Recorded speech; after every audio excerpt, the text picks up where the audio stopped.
you all to, I want you all to silence all of your phones, and if you have to speak to any agenda item, fill out the form, hand it to the front, and we're going to ask Ms. Rebels to give us, first of all, we want our pledge of allegiance to come from Ms. Bell, and Mr. Gorman is going to lead us in our invocation. Reverend Harris, before we get started, can we take a moment of silence after our invocation for one of our former school food service directors has passed away recently in honor of her? Yes, sir. Thank you so much for reminding us. If you'll join me, bow your head, please. Father, we just come to you this afternoon, Father. We thank you again for what you've done for us, Lord. Father, we pray as we enter this new school year, Lord, that you'll be with each and every student here, Father, and each and every teacher and principal and so forth, and all the support personnel, Father. You'll keep us safe, Father, with this new COVID stuff going on right now, Father. We pray that you'll take control over all that, Lord. We ask this all in your blessed name. Amen. Amen. I pledge allegiance to the flag of the United States of America and to the republic for which it stands, one nation, under God, indivisible, with liberty and justice for all. Ms. Kanika is going to take a moment of silence.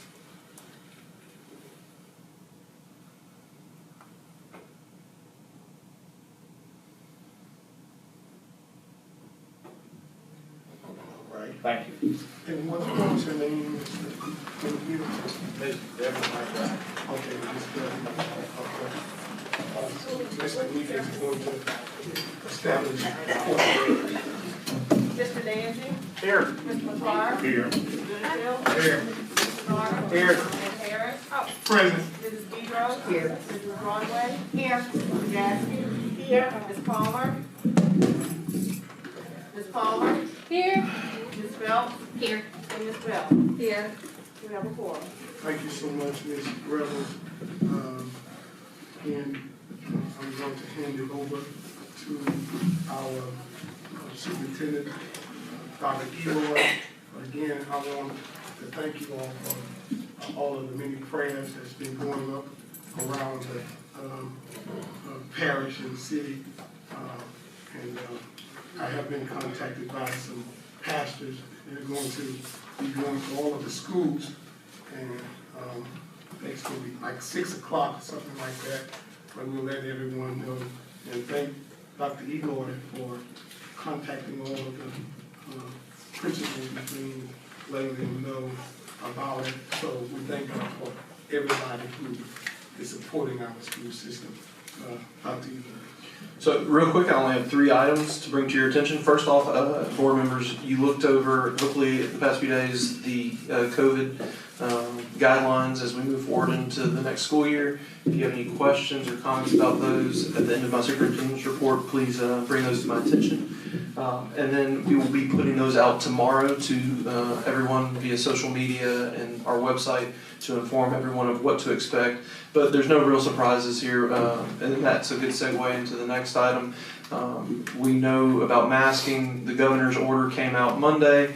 There's been some discussion and some questions about exemptions. Within the governor's proclamation, he made, or he specified in the exemptions, there are some exemptions for when you're eating, when you're outside. He also clarified today that there will also be exemptions during athletic play and things of that nature. We also have contacted our lawyers, Hammond, Seals, and Geis, which, as we all know, cover much of the state, and they are at on the vanguard of legal, the legal minds in terms of education in the state of Louisiana, and they're very well respected. And they have looked into it legally, and they say that we have to follow the governor's guidelines. The reason we have to follow the governor's guidelines, besides the belief that this is the best for students and safety and all that stuff, but aside from that, as a district, it's also our responsibility to protect us in terms of liability. And just like last year, following the guidelines protected us from that liability, following the governor's guidelines this year will continue to offer us protection from that liability. I do want to talk to parents and tell them that The mask will be there, but we will work with families to try to find options within the grander policy of masking that they are comfortable with that still protects the population. Whether that be neck gaiters, a traditional mask, maybe a mask of a different fabric, so on and so forth. We want to work with parents and try to help them meet their needs, but ultimately we will follow the governor's guidelines. All that aside, board members, I'd like to direct you to 2 items. You have on your board docs, and if you click on the 2C, you'll see District 2025 LEAP scores. Those are very in-depth, and it breaks it down by grade level, and it gives you the past 5 years trend data. And I want to start off by saying that we are not where we want to be, dramatic pause, yet. And that's what we're telling everyone in the district. And we say that because that's a growth mindset. It's all about yet. So we want our proficiency, which proficiency is our mastery and advanced combined. We want to be somewhere in that high 40s to 50 range. We're not there yet.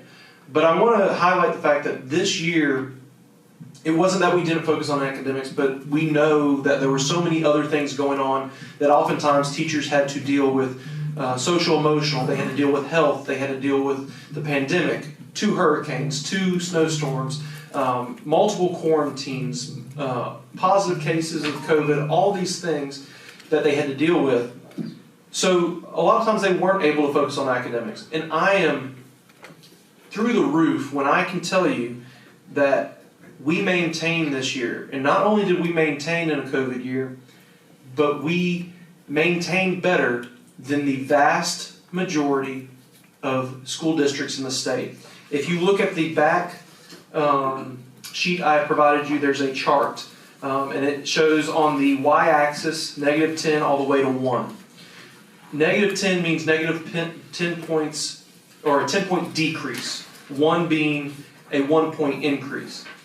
If you look at the mean of that graph, you can see the majority of districts either lost 4 points or worse. Right. Natchitoches Parish only lost 2 points in 3 through 8th, and only lost 3 points for high school. It's still backwards, but I think we can all contextualize that in a year that none of us had experienced, that contextually speaking, this is a win. And this year, without virtual, because a lot of this is due to virtual, without the massive amounts of quarantines, I can't imagine where we're going to be, especially in conjunction with the programs we've put in place at the same time. So real quick, if you look at your sheet that has the 2 columns, our glows and grows. LEAP performance data, basically we know from this data that virtual school is not as good as face-to-face. So what are we doing in that area? We've made a virtual school, but it's only for those who applied and were successful, and it's much more robust.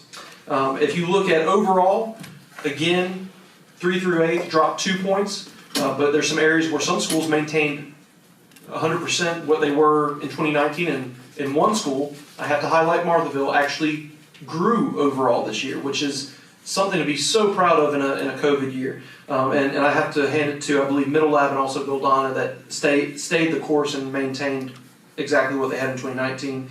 ELA was our really proud moment. We actually grew in grades 3, 4, and 5, I believe somewhere in the area of 7 points in proficiency.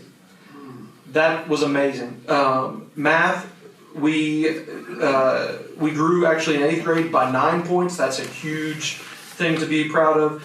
Math showed, that was everyone's kind of area of need. ELA and math, we know the improvement we've needed for a long time. That's a long journey. Our big concern this year was science. That's an area that we definitely have to address. But science and social studies together, those are our areas. And we know that. We knew that coming into it because we placed so much importance on ELA and math that unfortunately social studies and science kind of got lost in the shuffle. So we're actively doing some things to address those. But I think you're going to see next year, and you can quote me on this, you're going to see growth in all of these areas. Finally, I want to say that our graduation rate for high schools beat the state again, and we have seen growth in that area continuously. I want you to qualify that a little bit because the growth in graduation rate, we've seen a slight inflation of that statewide because obviously last year with the shutdown of schools, there was an ability from Bessie to do some alternative graduation pathways, so that inflated it slightly, but we've shown that over the past 5 years we've had consistent growth in that area, so we still think some of that's us. And if you look at our graduation rates, Niagara Central, everyone improved. There are some areas of need, and you can see that there. I'm not going to call anyone out, we're just going to say some areas of need. And then finally, our graduation index, which is the strength of the diploma, increased everywhere. There is one school that we are really going to focus on, again, not going to call anyone out, you can see it, that if we can get them to grow, which this is an easy win, and we have some systems in place to get that easy win, you're going to see that school in that bottom right corner, you're going to see massive improvement on their SPS next year by just flipping that number from 37 to more in the 90 range. So this, I can tell you, I was sitting in my office when I got the news because I was a little nervous about scores. We are not where we want to be yet, but this, in a COVID year, I can tell you, I almost got a little bit emotional about these scores because it means that all the hard work that all the staff of Natchitoches Parish Schools, not Dr. Eloy, none of that, the principals, the assistant principals, the teachers, the support staff, all of them who I mean, Ms. Page can allude to it or agree with it, blood, sweat, and lots of tears this year. And parents. And parents, thank you, and students. It's true. They not only did they work hard, but their hard work was not in vain. So I'm just so pleased. It's going to give us a great baseline to start off with. So when you see huge leaps next year, you're not going to be like, oh, that's because they had bottom of the barrel during COVID. No, a big leap's still going to be a big leap next year. So can you give them a round of applause? yes, let's. And my last statement before I move on for my superintendent report, if you look on that the board document, and if you want to peruse that later at your leisure, the items in gold are the things we're really excited about. The things not in gold are the areas that we need to work on. But you know, it's just good to know where you're at, even when it's not necessarily great, because it's where you need to put your resources and effort. So very exciting stuff. Thank you again to all of our folks who did all the hard work, and I just get the pleasure of being able to share the good news. So thank y'all. This is very, very, very, very good news. Again, let's give them another round of applause.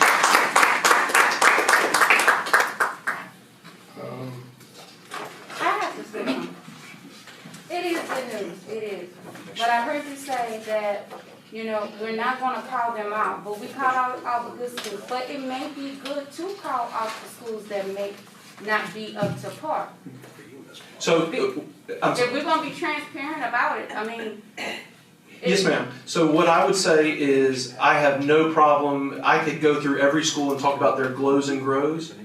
But right now, because I'm not talking about right now. With, yeah, exactly. All this information is accessible via our website and LDOE. It's all good. It's just the stuff I'm talking about is very specific, and we're having those conversations. We've already had those conversations with principals, and so they're on top of it. But if parents want to know, this is all published data that everyone can access.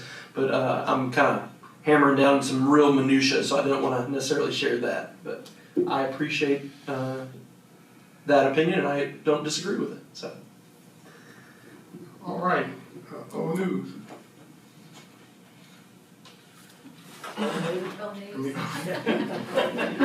Sorry, old When he business. comes to the podium. Well, just a quick update on, just got off phone with Joe Stamey. There'll be a meeting about Cleachville next Tuesday. All right. As well as the Parkway property, that should be resolved next week as well. We're hoping to get everybody together. What about Martin Luther King? Yeah. But it's gone. Have we heard any more from them, or have we got a bid of how much it would cost to tear that thing down for the? We were hoping to, get with, either get a strong proposal from Mr. Winston is kind of what we were waiting on, as well as, what the ultimate, a resolution between those two, or we would tear it down. Mr. Winston or Miss I don't want to leave out Miss Sylvia. Ms. Morrow. We haven't heard from Ms. Morrow attended the meeting yesterday, but neither one has updated their plan, and so we have not looked into how much it costs to tear that down. But we can look into that for the next board meeting to update y'all on that as a third option. Because we've been dealing with this for years, and we've been dealing with them for the last, I guess, 4 or 5 months. It hadn't went no way. If it don't go nowhere in the next couple of months, we need to look at seeing what it's going to tear that thing down and get it out, because it's going to be just getting more and more liability to it. They're breaking in it and going sleeping in it at night and all that, and we're going to wind up with a big liability there. So if they can't give us nothing, at least by the end of the year or the next couple of months, let's tear that thing down, get a price and tear it down. Well, I did receive a call from the planning and zoning, I forwarded to Mr. I just need Wascom. to meet with them and see what the city's concerns are as well. And I think it's the same concern that we had, that we talked about here around Horseshoe, that it's really looking bad. It's an eyesore. And I think that was Ms. McCaskey who brought that up. And while it is in our care, we need to make sure we're not liable for something. All right. New business? Yes, I presented to you guys at the last meeting a resolution that we need to adopt. If you would read that. And then Okay, I talked to Brendan, I don't have to read the entire page, I just have to read the first couple of paragraphs. Whatever it is. Whatever it is, let's do that. That's correct. So, a resolution ordering and calling for the special election to be held in Consolidated District Number 8 in the Parish of Natchitoches, State of Louisiana, Consolidated District Number 10 of the Parish of Natchitoches, State of Louisiana, to authorize the renewal of special taxes, making application to the State Bond Commission in connection therewith, and providing for other matters in connection therewith. And then be it resolved by the Parish School Board of the Parish of Natchitoches, State of Louisiana, the governing authority, acting as the governing authority of the Consolidated School District Number 8 of the Parish of Natchitoches, State of Louisiana, and Consolidated School District Number 10 of the Parish of Natchitoches, State of Louisiana. And then so I need somebody to offer in second, and I need someone to. I'll offer. I'll second. All right, it's been motioned by Mr. Benefield and seconded by Mr. Dancy. Motion to approve resolution ordering the calling. Mr. Benefield.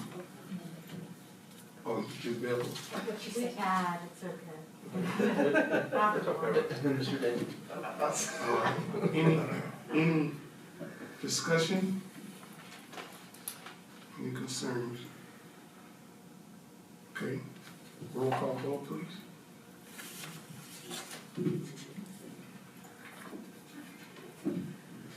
Mr. Danzy. yes. Mr. McGuire. Yes. Mr. Benefield. Yes. Mr. Garner. Yes. Mr. Harris. Yes. Mrs. Guidro. Yes. Mrs. Broadway. Yes. Mr. Gasky. Yes. Ms. Palmer. Yes. Ms. Belt. Yes. And Ms. Bell. Yes. Motion passed. All right, the information report, we went over all that, transportation, any discussion about transportation? I'm not sure that Ms. Washington's here. No. She's not. Okay. Receiving of tax commission report. Were there any further questions? Look really positive, more than 20% growth. Yeah, it's pretty better than that. Okay, good. I did, on the next issue with the budget update, I gave y'all an updated budget that since Tuesday's meeting, we've gone from a negative $320,000 in the general fund to a positive $120,000. And that was because we did a lock on the month of May. This also reiterates what I was talking about before. And when you talk about a lock on the month of May, We had locked the month of April, and in the meantime, last few days, we've locked the month of May. We rerun the same report we gave to y'all for the Tuesday's meeting, and that just tells you how these updates go. This number and being in the positive will climb substantially. By the time so next month when I report to y'all, it should, and I can send that out in an email later this month as to what the final lock is, once it's available. all right, thank you so much. Any questions? So it's a good year, guys. I mean, I think considering everything we encountered, it's we're gonna be in the positive. We're already arrived in the positive, but it'll be substantially in the positive from here All on. right. Do you all have any discussion concerning the receiving of the maintenance report? I'd like to say we want to move forward with the Fastenal thing, and just for y'all's information. Yeah, because basically if y'all doing that anyway, it's just gonna be more proficient And and just be more proficient. And just to give y'all a heads up, transparent. NACA Central's air conditioned cooler is online, Thank God. and it should be nice and chilly by the morning. Yeah, I'm kinda tired of my wife coming in there hot. One comment. Do we have to vote on that, Mr. Watson? That? Do we have to vote on that for y'all? You don't, we get all the products from Fastenal, it's state contract price, Okay. and everything is free, the lockers are free, and everything else is free. One comment, Mr. Watson. Yes, sir. Maintenance department, maintenance progression, school food service, and all that coordination, Yes, sir. so much better Yeah, in the last few months than I've seen in quite a while. Well, yes. I just want to compliment all folks involved. Well, thank you. Sean has done a great job, as well as, and my assistants, she and I make a good team. And also I want to say how much I'm very proud of what Ryan Shirley has just begun to get going. And Mr. Watson, let me piggyback on that because, number one, thank you for recognizing that, Mr. Benfield. But I do know that there's still some lagging issues in terms of ground maintenance. Because Oh, yeah. we took a tour of some schools today. We have reiterated to those principals that for the first day of school, they're between their custodians and the maintenance staff, grounds will be kept brought to where they need to be. And then I believe in the next month or so, we are discussing the possibility that I think Mr. McTwire talked about it, about subbing out or possibly putting out to bid. Yes. The maintenance of, not, the ground maintenance. So basically, it's a contract to do all lawn care, and it's not only just the mowing the yard, but it's the lawn care, shrubbery, and all that. Yeah. Well, I will tell you this, from a business standpoint, all of the lawn care maintenance companies are missing employees as well. A lot of them, well, everyone that I know of is hiring right now, and they're all behind on their work. Really? So I feel like that'll be nothing new. Maybe that'll go away by the time we get to that, but it's a big problem in town. It really is, unfortunately. Well, let me just say, again, Mr. Shirley mentioned that on Tuesday. Tuesday's meeting. Yeah, he did. I know you probably don't have a way to pinpoint this, but Nathalie Central, do you think they'll be ready to open their doors? Yes. All the floor is down. The floors have to be waxed, and the library is the biggest concern, but it's not critical for opening. All the classrooms will be available, their furniture will be in place. It won't be picturesque pretty, but it will be functional. Well, I know that, I mean, it looks really good there, but as a parent, when you drive by, it's like, Yeah, I know. good luck, I hope. So, and it does also have a major construction project going on, but all the ACs at the big building, the big AC at the big building is all brand new equipment. That's perfect, We should get more efficiency out of that too. that's good. All the light fixtures have been replaced, and there's a lot of other things going on, but it's really great. All right. Any questions on the food service, personnel? All right, you all. I think Ms. Page has some updates. You don't? I think she'll come. I'll shake your head no. Okay. All right. The consent agenda, y'all perused it, you looked at it and everything. Need a motion to approve the items. I'll offer. All right, been offered by Second. Mr. Eugene, second by Mr. McTwire. All in favor? Aye. Aye. All those opposed, nay. Ayes have it. Okay. Mr. Gansey. Item number 7A, permission to advertise for bids, district-wide smartphone application. And I'll move that we accept that or allow that permission to advertise for bids. I'll second. There's been motion by Mr. Daniels, second by Ms. Broadway. Any questions? First of all, yeah. Any questions, any comments? All right. Give me a roll call. Yes. Sorry, my mouth went to sleep over here. I'm just clicking, and it's not doing anything. I was gonna say it's busy over there. Yeah. Mr. Harris? Yes. May I ask a question? Is that for the communication, the parish-wide communication, smartphones? Yes, ma'am. Thank you. Development of an app. Uh-huh. An app. It's Okay, the development of an app. thank you. Now,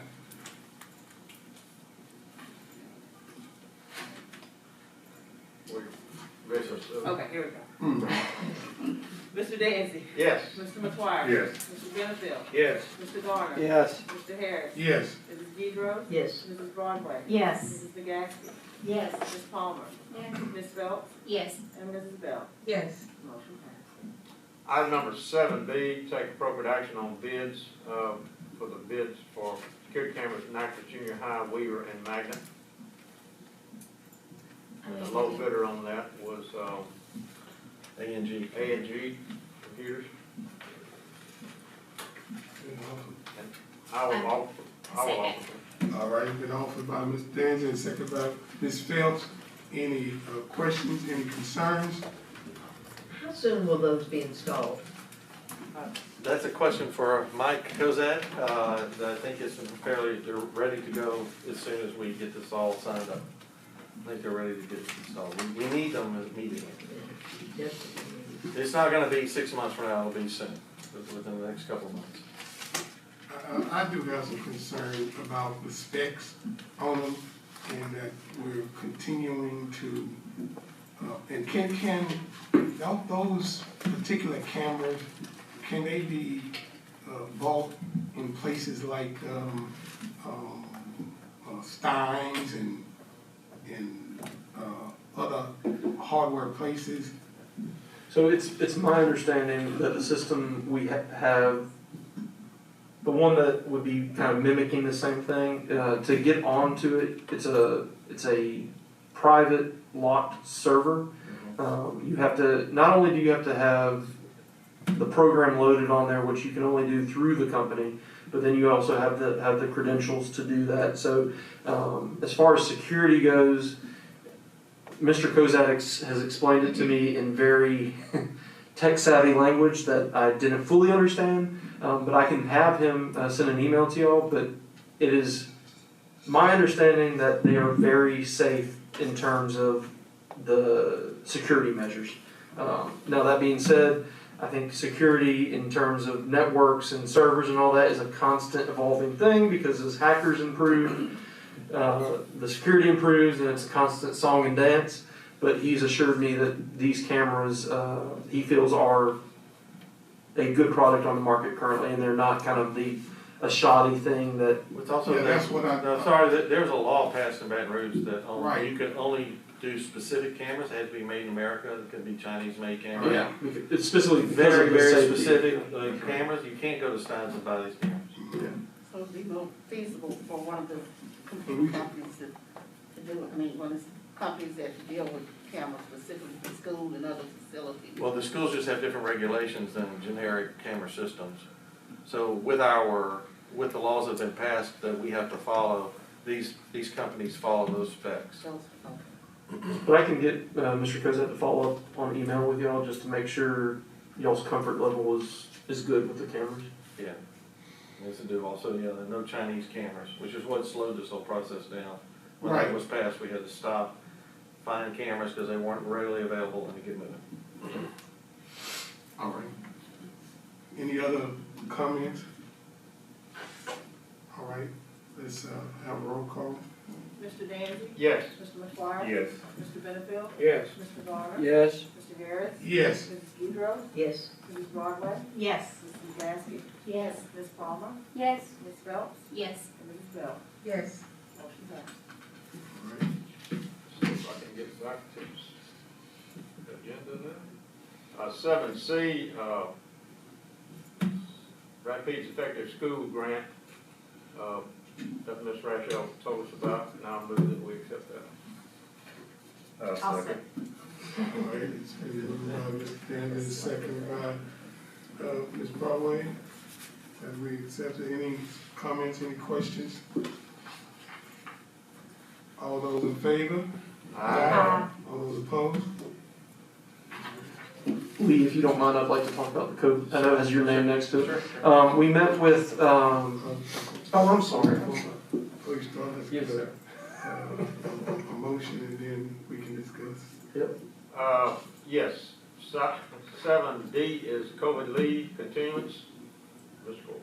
And I'll move that we accept the COVID leave continuance. All right, it's been motion by We Mr. haven't, Danzy. but you haven't actually, what are we continuing? I would like to hope that, to offer that we reestablish the leave Motion from the past. to approve Motion COVID to leave. reestablish the past. Yeah, Well, well, I think that's what we did. The motion says motion to approve I'm COVID sorry, I leave don't see that. continuance. Right, continue. Okay, so now we can discuss it. Yeah, you're gonna add specifics, but that's after we have, I threw us all off. My apologies. no, we're good. We're good. So it's been Moved and seconded. moved in second, so, come on, discussion. Okay, so just to give y'all a heads up, what we are proposing is we would like to install the same program that was in place last year. Initially, we talked about setting a term of days, maybe only 10 days, but what we looked at is we don't know where this Delta is going to go, we don't know how many quarantines are going to happen, and if we proceed like we did last year, then we possibly will have people who are quarantined multiple times at no fault of theirs. And so we want to encourage people when they are sick to stay home. We want to encourage people when they have a sick child to stay home. We know that that will not happen unless we provide some sort of compensation for that. Lee has already said between, really with Ms. Wright, that can be taken out of ESSER, federal money, and that will actually be a benefit to us because we'll get the 19% indirect cost. It'll also show our employees that we care about them, and I think that's a huge thing. The other part is, last year, logistically, a lot of that was difficult. We've already, Mr. Kozad has created a program where the employee can go on to our website via their smartphone. They don't have to have an email address either, and what they do is they sign up for COVID leave. They have to upload a doctor's excuse, which can be as simple as taking a picture of their doctor's excuse. They upload that, it automatically gets sent to their principal, one person in payroll, and HR. So the maximum amount of people who will be privy to it are 3 people, and those are 3 people who know the HIPAA guidelines and all that stuff and know that they cannot share this information.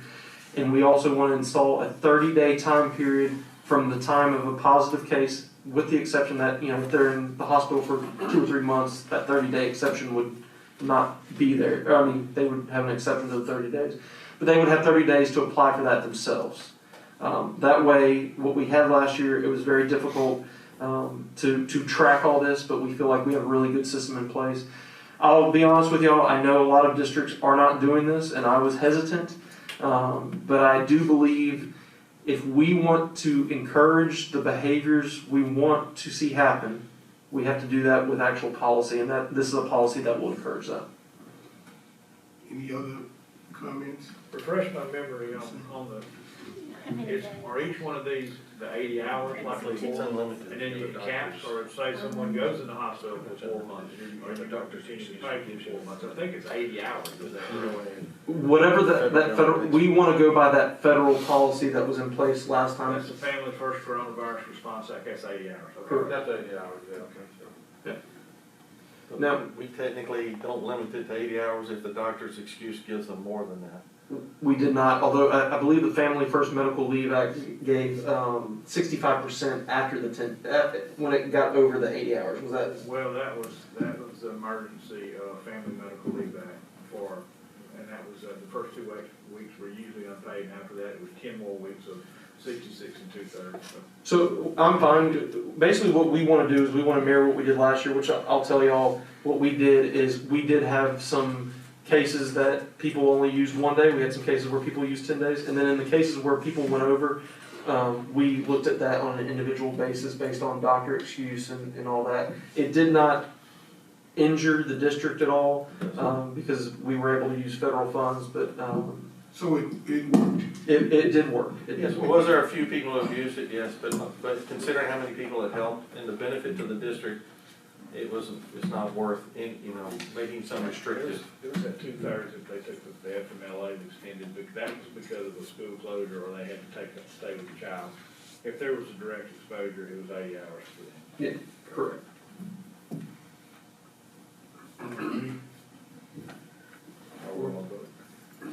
So, and that's for even the ones that didn't take the shot, if they get it, or the ones that did take the shot and still get it? Yes, sir. I know other businesses and stuff is doing it different. If you didn't take the shot and get sick, you don't get it. If you don't have the time to take off your doc, but if you have took the shot and get it, you get your time. Are you asking to amend it for that, or? No, I'm not. No, we're actually- I'm asking all.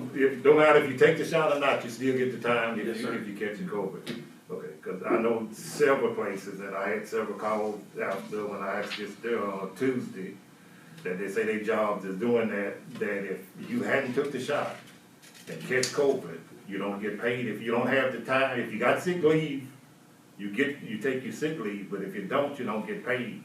But if you've been vaccinated and get it, you get, they pay for you and stuff. And it's several places here in Natchitoches is doing it that way too, and that's what I didn't know if we would.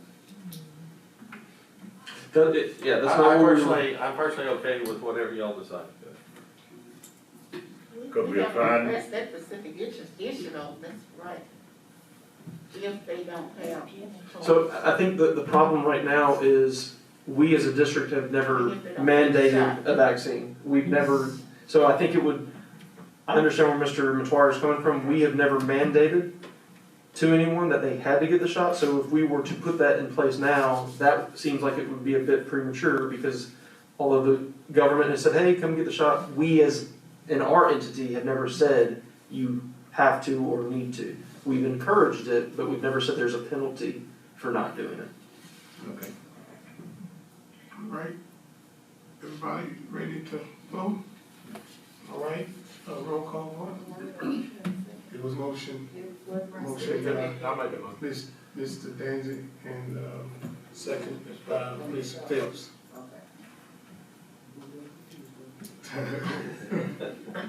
Alrighty. Okay, now roll call, my bad. Mr. Danzy? Yes. Mr. McGuire? No. Mr. Benefield? Yes. Mr. Garner? Yes.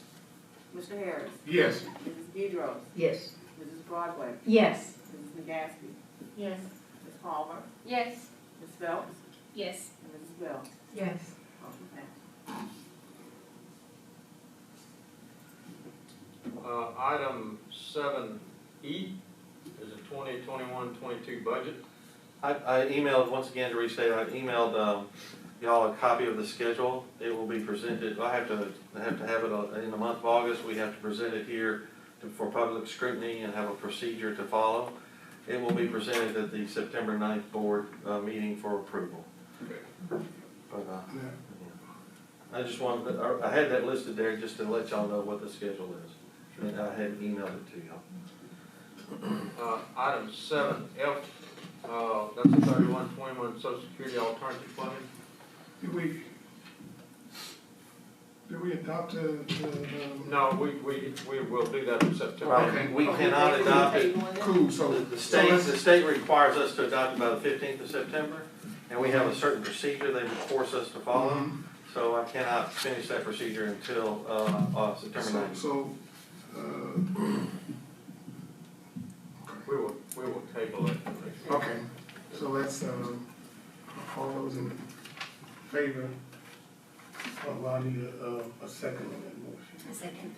Motion to table, and, motion by, Mr. Danzy, second by Ms. Phillips. Any questions and concerns? All those in favor? Aye. Aye. All those opposed? Nay. Ayes have it. Right? 7F, 3121 Social Security Alternative Plan. And I will so offer that. I second. Okay, it's been,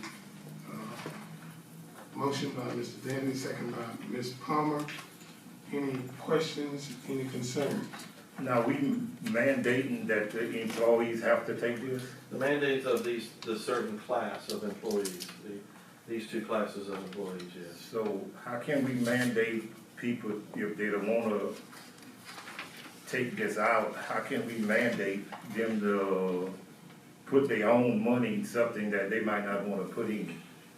So, you mind if I take this? Sure. Go ahead. Because it sounds like that, and you are not incorrect. But when we hire a teacher, we mandate that they put that they do retirement through TRSL, and that is a FICA replacement.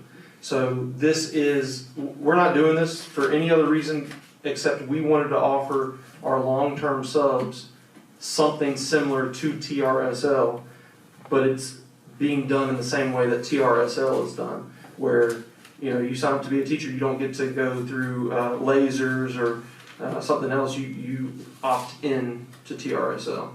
But can't they opt out of TRSL? No. They can't? No. Can they Can they lower their contribution level? I don't know, Can they Chad. raise their No. contribution? I don't think so. No. Contribution level locked in. No, we 8%, it's right now for all employees, 8% of your gross pay is pulled out.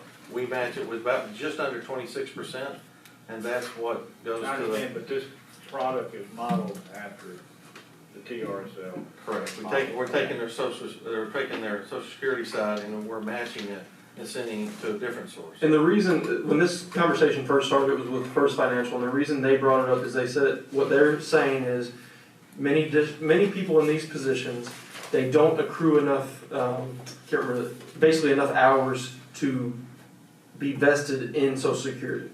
So because of that, while they're working for us, they're not really having any sort of nest egg or anything like that because they're not accruing enough through Social Security. And what it does is it gives them some sort of retirement plan, Right. while at the same time, it does end up financially benefiting the district as well. But I can tell you as a board, we do not want to do anything that an employee feels is hurting them. We only are doing this because we believe it could be a net benefit for them and for us. Right, And that's what we talked about when we first brought this, with First Financial, whatever, private entity that we were talking to. But the clause which raised a question today is mandatory. That was the. Did y'all want to come speak to that? Yeah. The gentleman from, with David Keys are here, they could speak to that. I think Yes. Well, and real quick, while they're coming up, if I remember from the presentation, this is the same amount of money that's being pulled out. That's right. Anyway. That's right.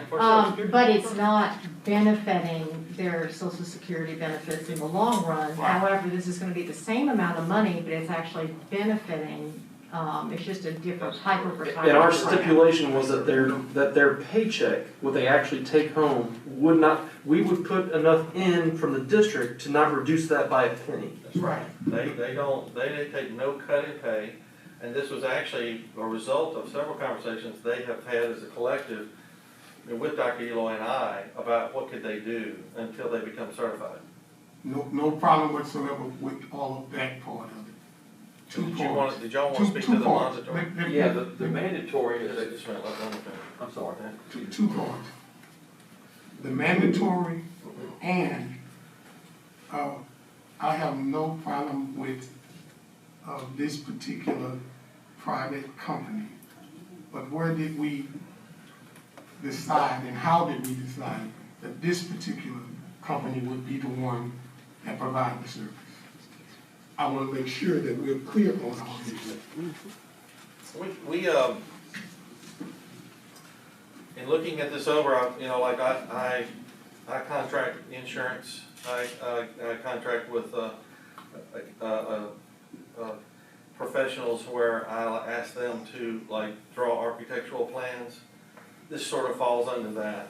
It's really at my discretion where I hire a group of people to perform a professional service for us. The product is actually in American funds, but it was looking at what was best. I felt more comfortable with a local person doing it than somebody from Tampa. Oh, I have no problem with that. And because I get concerned about servicing our local teachers or local long-term subs. And this was the reason for this discussion, for this pick.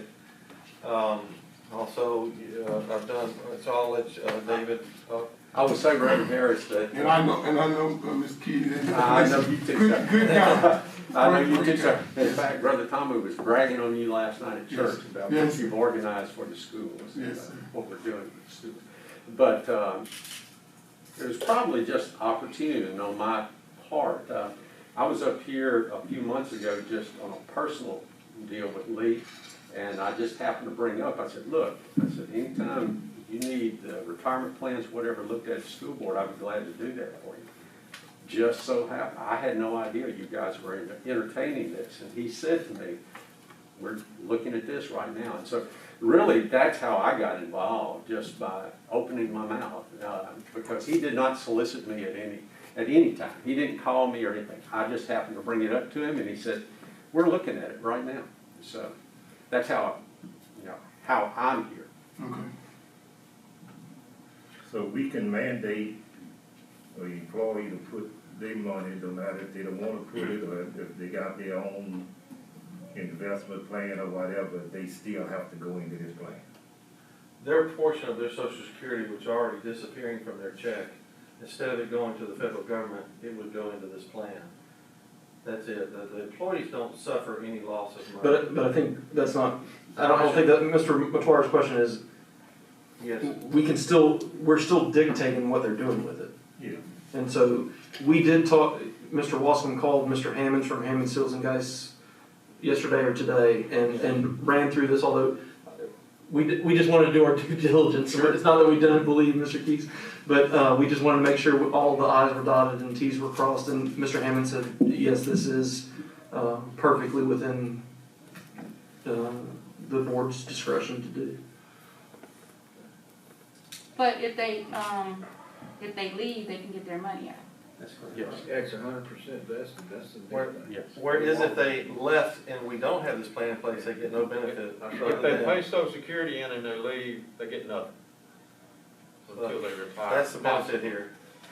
And so they could roll it over into another qualified plan, and they wouldn't. But that's it. Tax deferred. That's if they put enough hours into Social Security. That's where our concern is because when we first started these discussions, the theme that kept coming out was a lot of these folks will not accrue enough within the Social Security system to benefit from Social Security. Because this, just let me say, this all started from a discussion with about 6 long-term subs who came to us around September who they were discussing a lot of issues about not feeling fully appreciated.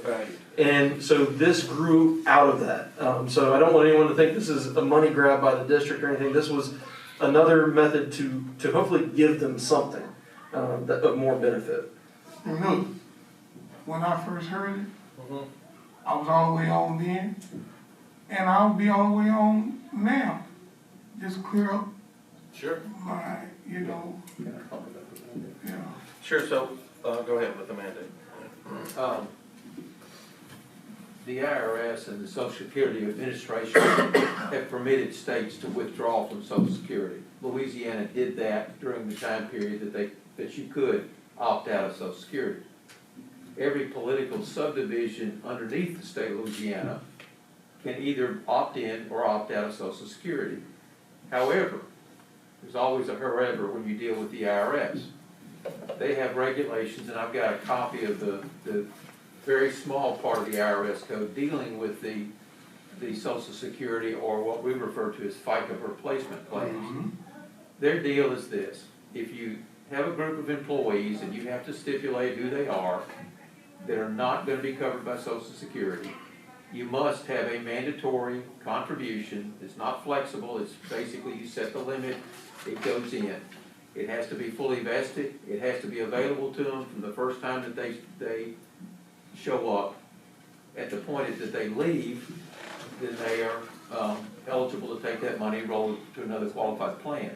The issue with Social Security, if I work for an employer that's out of Social Security, and I do not accumulate 40 quarters under Social Security at any point in my life, I am not eligible for anything from Social Security. So you have those folks that are floated in and out of Social Security that may never get anything from Social Security, and this would be an option for them to be able to have some benefits.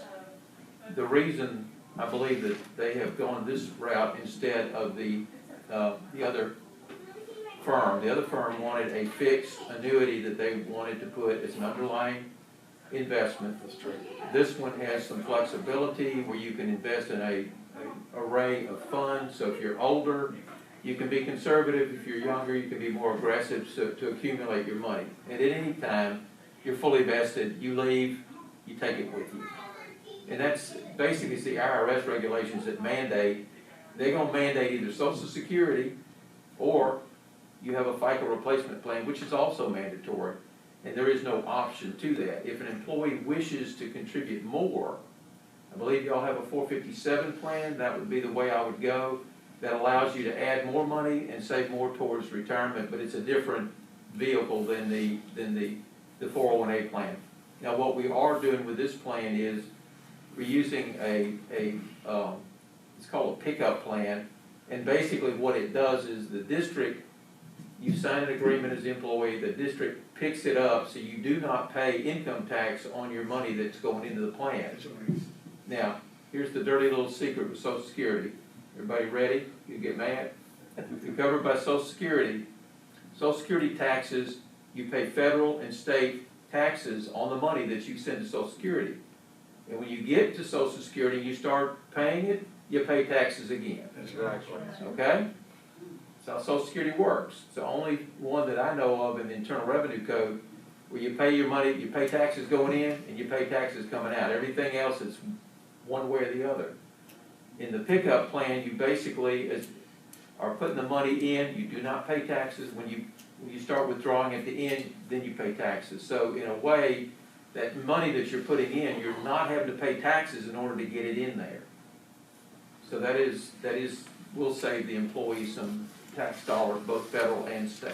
And it's the same amount that's already been contributed. It should be a wash, especially, and then you get a little bump because of the taxes that you're not paying. So I think that gives you some flexibility, and it does allow you to provide that benefit for some people that otherwise might be in that gray area that. And I just want to say, we were adamant too that, because I know people's take home is so important because they budget based on that take home. Whether this is a benefit in the long run or not, we did not want to touch one penny of their take home. So that's the only way I was comfortable with this plan as well, was to address that matter. And you said something that kind of has swayed me now. At the other company that you. They were very restrictive on all the options, so that when we brought an employee into this plan, the employee had no chance to pick what they wanted to do. When I started talking to David and this gentleman here in the past, it was, the reason I selected them was not only were they local, but as well as their plan was much more flexible. So as soon as you sat down with the employee could pick what plan they wanted within that. Like and they piqued my interest because they were going to come sit down with every employee and explain this in detail, which I don't believe the other company would have been even. Well, they might have, but still it's coming out of Tampa.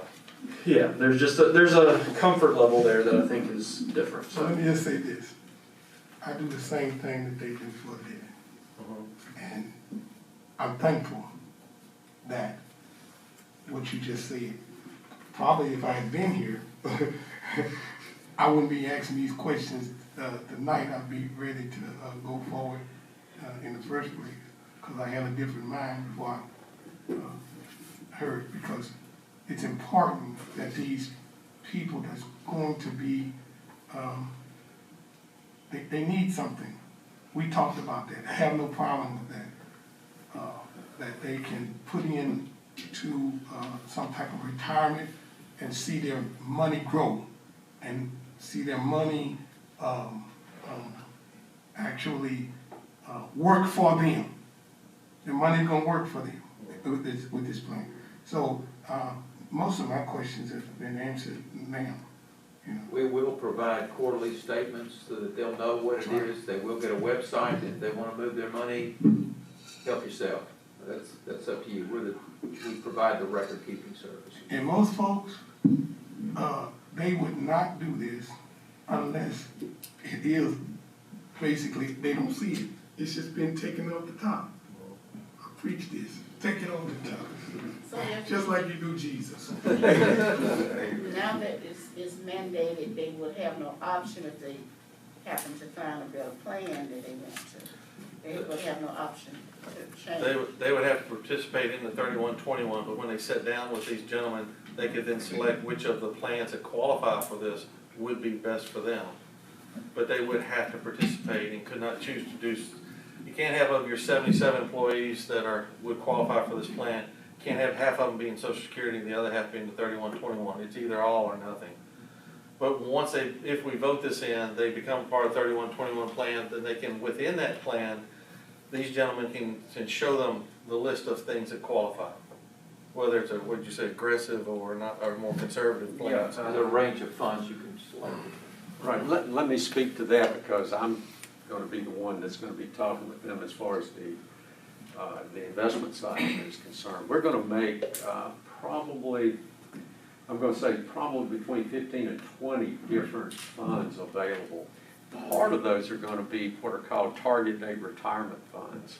Those are very popular because, for example, if you're 2035, say, 15, 14 years from now, is your kind of sort of retirement date.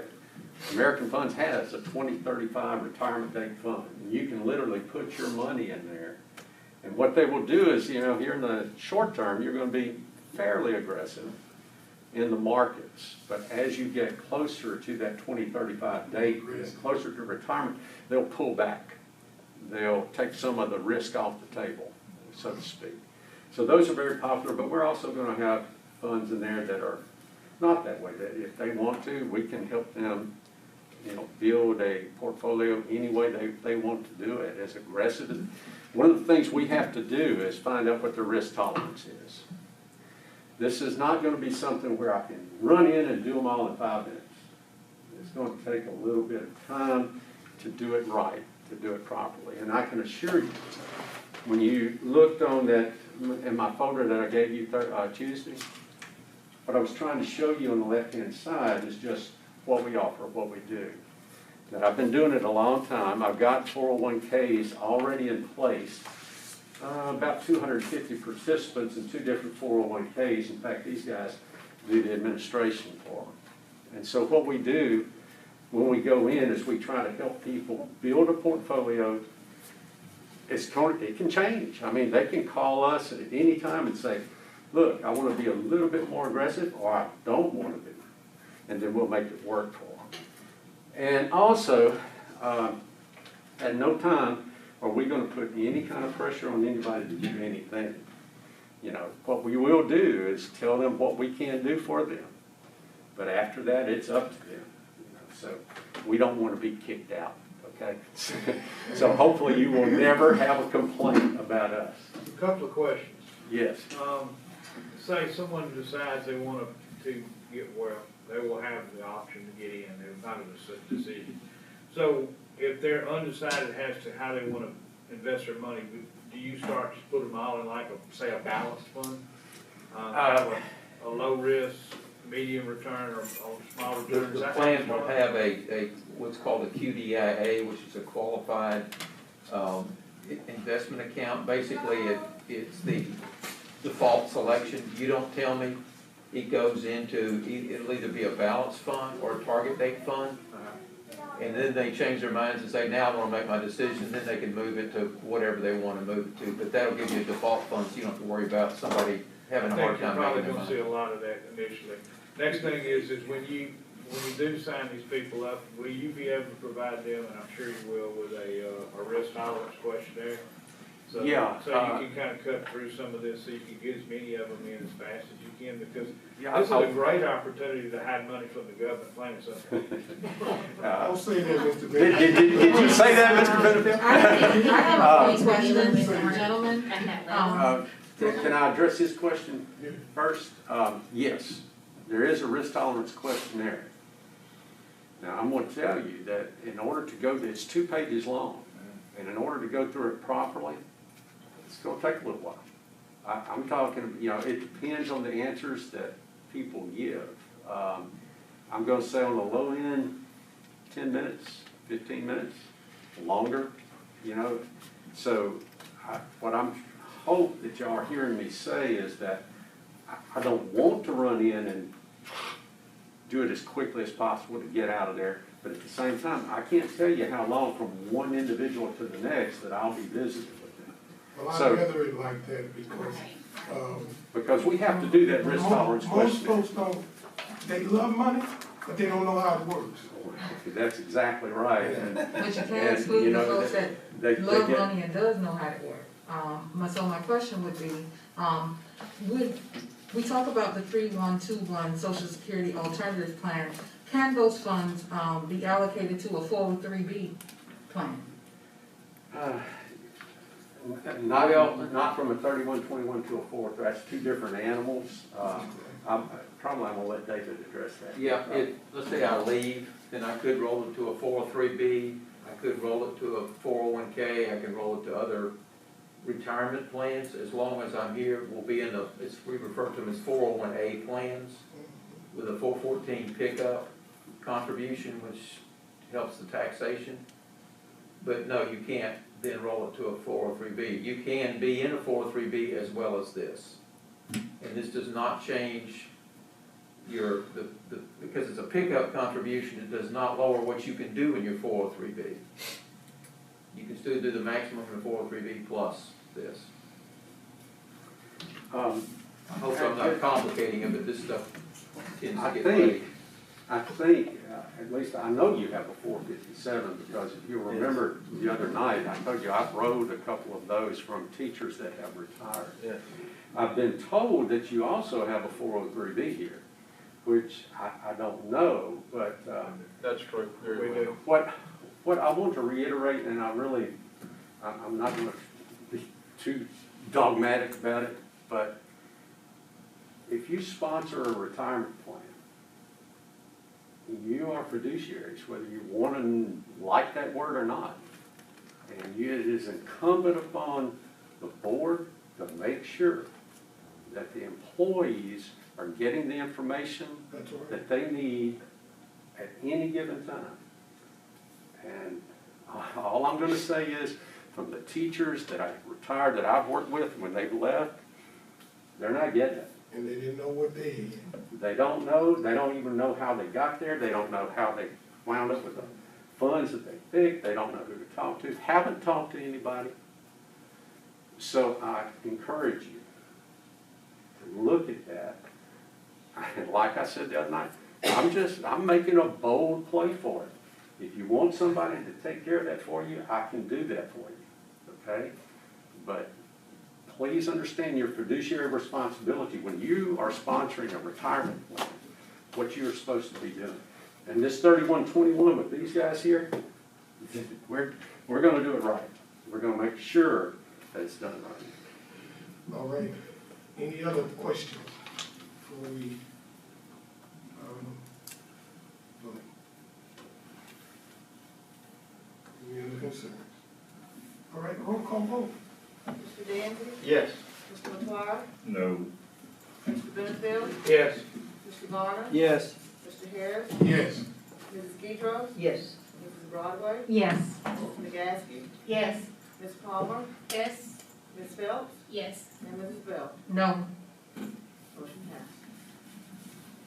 Mr. President, that concludes finance. What's that? I said that concludes finance. All right. Thank you. We stayed a little while on that one.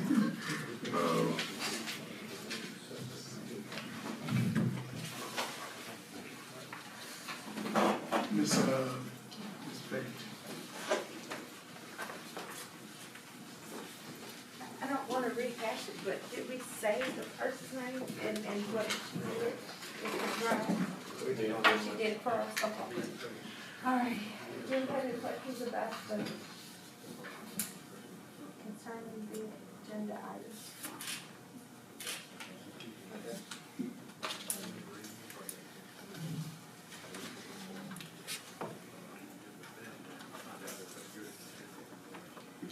I'll say that they're all paid out of grants, and I'll also say that the highest priority of the state and Dr. Brumley is to invest in early childhood. And I can tell you, when I got here, there was a lot of things that needed addressing, a lot of good things, but I would put the top of the list of the good things, the things that ain't broke, don't need no fixing, is our early childhood. Ms. Cassandra and Ms. Wright do an amazing job. We're gonna get that motion right quick. I'll- Motion. I'll second. All right, it's been motion by Mr. Garner and a second by Ms. Broadway. Any further questions on the motion to approve new position of early childhood education, family, and community engagement coordinator and early childhood community outreach liaison as contracted positions? So we taking both of A and B? Okay. Both of those fall under A. Yeah, Okay. yeah. Okay. All right. All those in favor? Aye. All those opposed? Ayes have it. There's nobody out of the district, so. New position,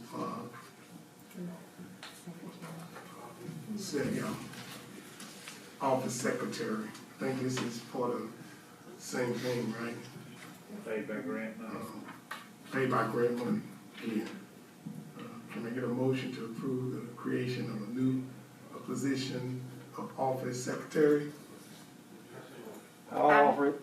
Second. Second. Offered by First Eugene, second by Ms. Palmer. Any questions, any comments? What department? Oh, this is on the, okay. All right, all those in favor, aye. Aye. All those opposed, nay. Ayes have it. I'm gonna tell you about this particular thing. I called one of the board members and I got some information. I know I read it, but I want to get good information so I don't come in here and hold up the meeting because I don't understand. And when I understood that we're not gonna leave out of the board's pocket, then let's roll. And that's the same thing as I regress a bit. That's the same question I had, and they know I blew the phone up concerning that other issue that we just voted on. There's certain things I want to know because if you don't know, I'm gonna go against it. So, all right. With that being said, executive report. Thank you. Thank you. So, May I just Go right ahead. extend another invitation in case you did not get your email invitation? We will have our new teacher orientation in the morning, and it's going to be over at the Waldorf Astoria. It starts at 8:30. No, I I noticed I always get an invite, and I was wondering, was that an invite? So I'll be there. Thank you. Thank you so very much. Executive report, Reba. thank you. Item A is LDH voluntary testing program for NPSB schools. And I would like to offer that motion to approve the voluntary testing program. I'll second. All right, it's been motioned by Ms. Phelps and seconded by Ms. Pedros. Any questions, any comments? So I would like y'all to go for option 2. Option 2 is the option where we receive $14,500 per school, $40,000 for the district, but LDH does all the work, and it doesn't put any unnecessary burdens on our employees who are already working very diligently. So. Option 2 is the turnkey. Yes, sir. I asked for the turnkey option. So, and all the schools don't have the school-based nurses anyways, right? Correct. But all the schools will be eligible to get this facility. Yes, sir. If y'all pass it, I will apply for the program tomorrow morning. Okay. Any other comments, any other questions? All righty. Let's do the roll call, if you don't mind. Mr. Dandy? Yes. Mr. Metoyer? Yes. Mr. Benefield? Yes. Mr. Garner? Yes. Mr. Harris? Yes. Mrs. Guidry? Yes. Mrs. Broadway? Yes. Mrs. McGaskey? Yes. Ms. Palmer? Ms. Phelps? Yes. And Mrs. Bell? Yes. Motion passed. Now, let's make sure this is going to be the turnkey, and the turnkey is option 2. Yes, sir. I have the motion recorded as motion to approve LDH voluntary testing program option 2 in Thank you. Average Parish School. Great, good. Okay, item B is amendment to the 21-22 handbook, Dr. Eloy, and it was correcting the color of the shirts for NJH. Can I get a motion to approve amendment? I'll offer. Okay. It's offered by Ms. Broadway, seconded by Ms. McGaskey. Any questions, any comments? Not about the, change in the, colors for the shirts. If, I see that, but underneath that, we have a line on corporal punishment that wasn't on the agenda, we didn't have a discussion about it. Is there some changes in what's? No, ma'am. Nothing was changed on that. Now, the legislature did, they had they proposed getting rid of corporal punishment, and that failed in this past legislative session. As far as corporal punishment, that's on a parent voluntary basis. They have to, That's what I wanted It's to all- know. Yes, ma'am. Yeah. When I read under the information underneath corporal punishment, I didn't see anything that indicated, parental consent. Yes, ma'am. We do not do any corporal punishment without parental consent. There were some questions about it from Yes, ma'am. phone calls. I don't blame you. Any other comments, concerns? All those in favor, aye? Aye. All those opposed, nay? Ayes have it. Before you hit the last button, I just have to say how much I've enjoyed using this board docs program. It's just. Yeah, I saw you've been over there busy. Well, Ms. Rebels has, it's been her passion project for a while, so. And before we end, you were speaking earlier, and I know that we will adhere to whatever changes government was on Department of Education as far as schools, because, and I just want to say that I've gotten some phone calls and concerns about parents asking for delay in school because of the onset of the Delta variant. And, this time we are going to be moving on as it's already scheduled for the 11th. But if the surge gets bad and whatever the governor says and the Department of Education, we will make those changes accordingly. Yes, ma'am. Sure. Just like last year, my goal was never to close any schools, but when it reached a point that was the proper decision, we did that every single time, and we will not shy away from making those tough decisions this year as well. But we pray that we don't have to. Yes, thank you. So one quick thing before we go on to, so Tuesday night after the meeting, Laura Lyles from the chamber provided cookies and brownies for everyone that was here. So we just want to thank you, Laura Lyles, for trying to make us happy, and we appreciate that. So I am missing 3 ethics form, so if you have not turned your form in to me, you need to submit it to me, please get it to me today. Right, we don't want to be in fake. Will the office be open tomorrow? The office? Yes, Is it open to- we are done with summer office hours, so we are back open on Fridays. All right. I move we adjourn. All right.